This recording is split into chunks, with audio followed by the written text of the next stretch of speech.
उपमन्युरुवाच ब्रह्म प्रोक्तैः ऋषि प्रोक्तैर्वेद वेदाङ्गसम्भवैः सर्वलोकेषु विख्यातम् स्तुत्यम् स्तोष्यामि नामभिः महद्भिर्विहितैः सत्यैः सिद्धैः सर्वार्थसाधकैः ऋषिणा तण्डिना भक्त्या कृतैर्वेदकृतात्मना यथोक्तैः साधुभिख्यातैर्मुनिभिस्तत्त्वदर्शिभिः प्रवरम् प्रथमम् स्वर्ग्यम् सर्वभूतहितम् शुभम् श्रुतैः सर्वत्र जगति ब्रह्मलोकावतारितैः सत्यैः तत्परमम् ब्रह्म ब्रह्म प्रोक्तैः सनातनम् वक्ष्ये यदुकुलश्रेष्ठ शृणुष्वावहितो मम वरयैनम् भवम् देवम् भक्तस्त्वम् परमेश्वरम्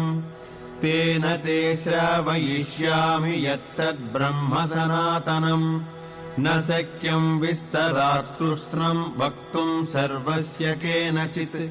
युक्तेनापि विभूतीनामपि वर्षशतैरपि यस्यादिमध्यमान्तानि गम्यम् तेन सुरैरपि कस्तस्य शक्नुयाद्वक्तुम् गुणान् कार्ष्णेन माधव किन्तु देवस्य महतः संक्षिप्तार्थपदाक्षरम्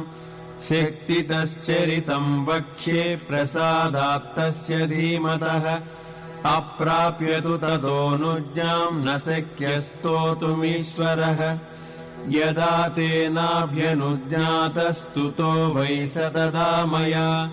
अनादिनिधनस्याहम् जगद्योनेर्महात्मनः नाम्नाम् किञ्चित् समुद्देशम् वक्ष्याम्यव्यक्तयोनिनः वरदस्य वरेण्यस्य विश्वरूपस्य धीमतः शृणु नाम्नाम् च यम् कृष्ण यदुक्तम् पद्मयोनिना